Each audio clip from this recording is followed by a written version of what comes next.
Hello students, good morning. See, we are learning your topic towards green energy from Science and Technology part 2, topic number 5. See, which topic? Towards green energy. In this topic, in previous video lecture, we are discussed about the electricity generation with the help of wind energy. Okay? पहा, या मागील video लेक्चरमध्ये आपण काय पाहिलेलं आहे हो? या मागील व्हिडिओ लेक्चरमध्ये आपण विंड एनर्जीपासून इलेक्ट्रिसिटी जनरेशन कशा पद्धतीनं केलं जातं हे पाहिलेलं आहे. Wind energy is the clean energy source. Very important sentence और statement. Wind energy is a clean energy source because there is no any kind of fuel is used and after that कोणत्याही प्रकारची तिथं reaction होत नाही आहे, त्यातून कोणत्याही प्रकारचे घाण वायू केमिकल गॅसेस बाहेर पडत नाहीत. So wind energy is the clean energy source. त्याच्यामध्ये आपण प्रोसेस पाहिलेली आहे, how the energy transformation takes place and how the actual process of generation of electricity takes place with the help of wind energy. We have already seen in a previous video lecture. Okay, remaining part we are going to discuss in this video lecture. पहा, मी काय म्हटलं, या मागील video लेक्चरमध्ये आपण wind एनर्जीपासून electricity generation कशा पद्धतीनं केलं जातं हे पाहिलेलं आहे. पहा, त्यासाठी मी तुम्हाला डायग्राम देखील दाखवली होती. डायग्राममध्ये विंड एनर्जीसाठी सगळ्यात महत्त्वाचा जर का काही सोर्स आहे तर तो असतो विंड हा महत्त्वाचा सोर्स असणार आहे. आणि महत्त्वाचं जे काही मशीन वापरलं जातं त्याला म्हटलं जातं विंड टर्बाईन म्हटलं जातं. Wind turbine are nothing but the machine which converts the kinetic energy which is present in the wind into the electrical energy. Wind turbine हे असं मशीन आहे की जे काय करतं, विंडमध्ये असणाऱ्या कायनेटिक एनर्जीचं कन्व्हर्जन कशामध्ये करतं तर ते इलेक्ट्रिकल एनर्जीमध्ये त्याचं कन्व्हर्जन करतं. That one is nothing but the machine is known as the wind turbine. Okay, with the help of that wind turbine the blades are rotated and once the blades are rotated the electricity generated and generating electricity flow towards the forward direction. पहा, काय केलं जातं जेव्हा ज्या ठिकाणी वारा जास्त असेल, पहा याच्यामध्ये महत्त्वाचं काय असतं तर याच्यामध्ये विंडमिल इन्स्टॉलेशन महत्त्वाचं असतं. आता विंडमिल इन्स्टॉलेशन म्हणजे विंडमिल म्हणजे थोडक्यात काय तर पवनचक्की. where is the windmill installation of windmill takes place. कुठं बरं ह्या इन्स्टॉल करायच्या तर ह्या इन्स्टॉल कुठं करायच्या तर ज्या ठिकाणी दी velocity of air is too much high at that point or at that sector, at that area, at that site the windmills become installed. पहा, ज्या ठिकाणी वाऱ्याचा प्रवाह जास्त असेल त्या ठिकाणी या विंडमिल्स काय केले जातात, या विंडमिल्स इन्स्टॉल केले जातात आणि त्याचा वापर करून कशा पद्धतीनं इलेक्ट्रिसिटी जनरेट केली जाते हे आपण पाहिलेलं आहे. In this video lecture we are going to discuss about how the windmills are installed and what are the purpose for that installation. पहा, the first one is the मुद्दामच दिलेला आहे electricity generation using wind energy. हे actually आपण पाहिलेलं आहे कालच्या video लेक्चरमध्ये. आज आपण काय करतोय त्याचा राहिलेला रिमेनिंग पार्ट पाहतोय. पहा, the number 1 is the wind turbine with the capacity less than 1 kilowatt to about 7,000 kilowatt are available. पहा, आपल्याकडे विंड टर्बाईन्स असे विंड टर्बाईन अवेलेबल आहेत की त्यांची इलेक्ट्रिसिटी जनरेशनची कॅपॅसिटी किती आहे हो तर ती 1 किलोवॅट टू अबाउट 7,000 किलोवॅट एवढी कॅपॅसिटी असलेले विंड टर्बाईन्स आपल्याकडे अवेलेबल आहेत. Number 2, depending on the wind velocity available at the site of installation wind turbine with the specific capacity is selected. पहा, ज्या ठिकाणी हवेची विंड वेलॉसिटी जास्त असेल अशा ठिकाणी काय केलं जातं, त्या ठिकाणी ते विंड टर्बाईन किंवा विंड मिल्स काय केले जातात इन्स्टॉल केले जातात.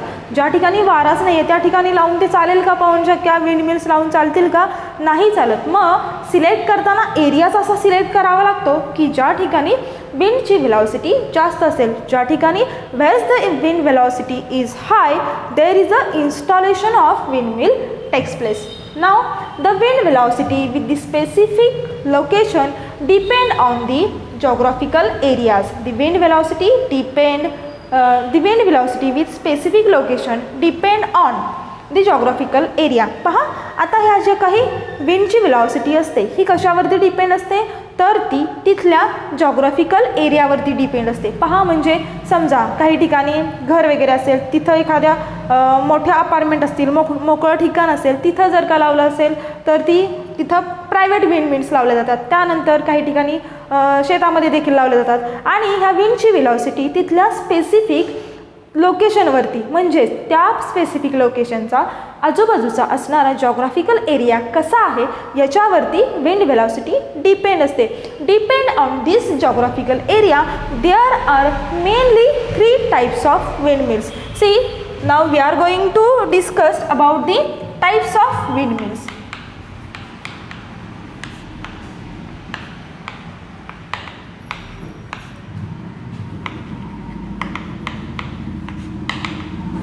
विंडमिल म्हणजे काय समजलेलं आहे का? विंडमिल म्हणजे पवनचक्की. See depend upon the specific location और geographical area there are mainly 3 types of windmills. The first one is the home windmill. Home windmill. Such windmills are also known as private windmills.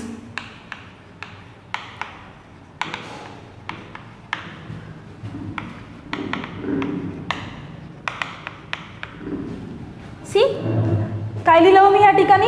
Such windmills are also known as private windmills. आता यांना private windmills का बरं म्हटलं जात असेल? कारण की असे जे काही घरं वगैरे असतात किंवा असं जे लोकेशन असतं की ज्या ठिकाणी विंड वेलॉसिटी खूप हाय असते त्या ठिकाणी काय केलं जातं, घरांसाठी किंवा ऑफिसेससाठी तिथली जी काही कम्युनिटीज आहेत किंवा तिथली जी लोकं आहेत ते काय करतात, त्या ठिकाणी विंडमिल इन्स्टॉल करतात. त्या विंडमिल्सला प्रायव्हेट विंडमिल्स म्हणतात. कारण की त्या लोकांनी तिथं स्वतःसाठी, घरांसाठी आणि ऑफिसेससाठी त्या विंडमिल्स लावलेले असतात. The capacity of the blades of this windmills is किती असते बघा?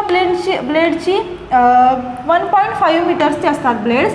And the capacity of generation of electricity is 2 kilowatt. हे विंडमिल्स जे असतात हे किती इलेक्ट्रिसिटी जनरेट करू शकतात? तर 2 किलोवॅट एवढी इलेक्ट्रिसिटी ते जनरेट करू शकतात. This is the first type of windmill and that one is nothing but the home windmill. The second one is the farm windmill. Farm windmill. These windmills are installed in farm. These windmills are installed in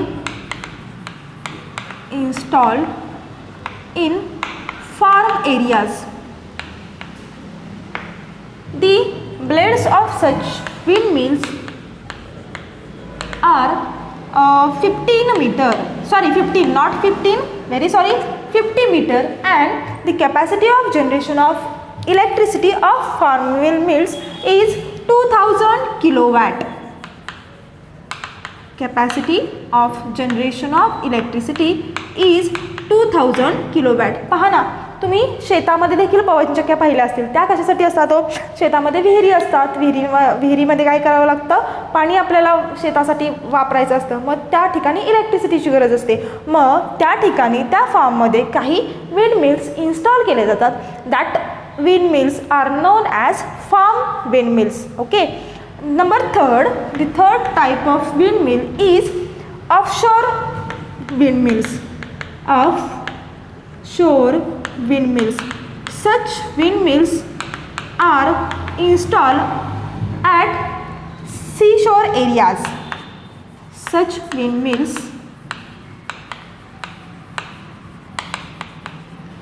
are installed at seashore areas. Okay.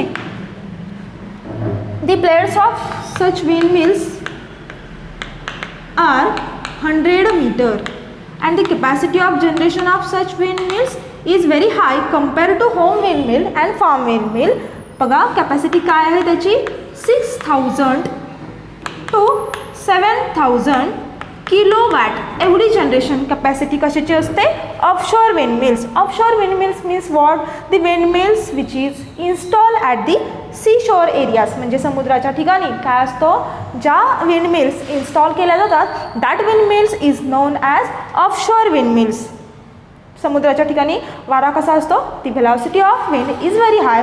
Therefore if the velocity of wind is very high the generation of electricity is also high. Capacity of generation of electricity is also high. Therefore how much electricity generated? Such windmills 6000 to 7000 kilowatt एवढी electricity काय करतात हो? हे wind mills generate करतात. तर अशा पद्धतीनं इथं तुमचा elasticity of generation using wind energy हा पॉईंट संपलेला आहे. आपण कालच्या आणि आजच्या व्हिडिओ लेक्चरमध्ये हे 2 पॉईंट्स कवर केलेले आहेत. Now next we are going to discuss about the solar energy based power station. फक्त डिस्कशन करणार आहे, फक्त माहिती सांगणार आहे, प्रोसेस सांगणार नाही.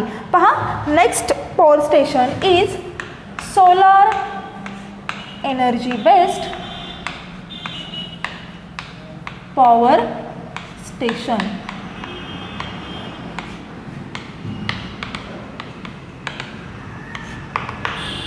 In this power station the electricity is generated with the help of कशाच्या सहाय्याने केली जाणार हो?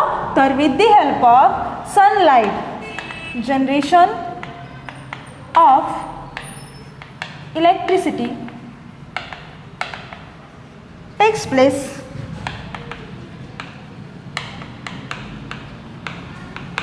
with the help of, सांगायची गरज आहे का? सोलार म्हटल्यानंतरच लक्षात आलं असेल ना? with the help of sunlight.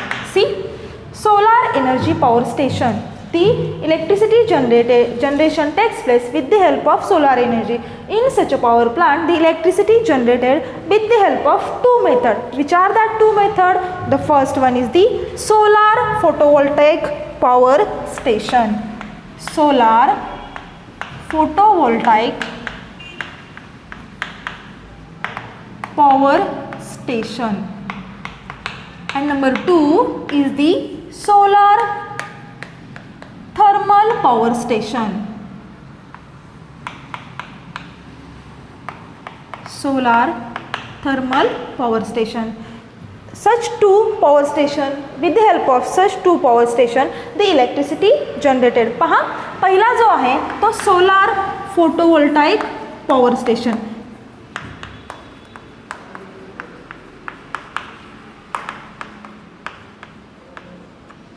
In this power station the solar energy or solar radiation directly converted to electrical energy. पहा, फक्त लक्षात ठेवा, आज आपण फक्त आउटलाईन पाहणार आहे, नेक्स्ट व्हिडिओ लेक्चरमध्ये डिटेल प्रोसेस पाहणार आहे. See, the solar photovoltaic power station. In such power station the solar radiation comes from sun is directly converted into electrical energy. Means is in such a power station the electromagnetic induction principle is not used. पहा, अशा power स्टेशनमध्ये electromagnetic, हे लक्षात ठेवायचं, electromagnetic induction हे principal वापरलं जात नाही. Principle does not used.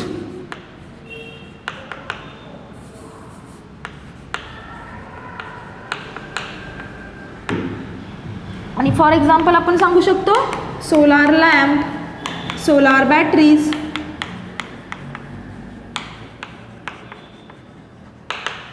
आणि दुसरं आहे first one is the solar photovoltaic power station.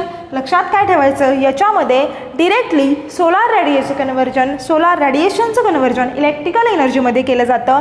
याच्यामध्ये इलेक्ट्रोमॅग्नेटिक इंडक्शन वापरलं जात नाही. इलेक्ट्रोमॅग्नेटिक इंडक्शन वापरलं जात नाही म्हणजेच काय असणार आहे? याच्यामध्ये turbines, generators, these are not going to used. ते काहीही ह्याच्यामध्ये वापरलं जात नाही. The number 2 one is the solar thermal power station. What actually happen in solar thermal power station? पहा, in this power station, the solar radiation first converted to thermal energy. First converted to thermal energy and after that this thermal energy converted to electrical energy. अशा पद्धतीनं solar energy based power station जे आहेत हे आपण दोन पद्धतीचे बघणार आहोत. एक म्हणजे सोलार फोटोवोल्टाईक पॉवर स्टेशन आणि दुसरं म्हणजे सोलार थर्मल पॉवर स्टेशन. ते आपण नेक्स्ट व्हिडिओ लेक्चरमध्ये पाहूयात आणि आत्ता आपण थांबूयात.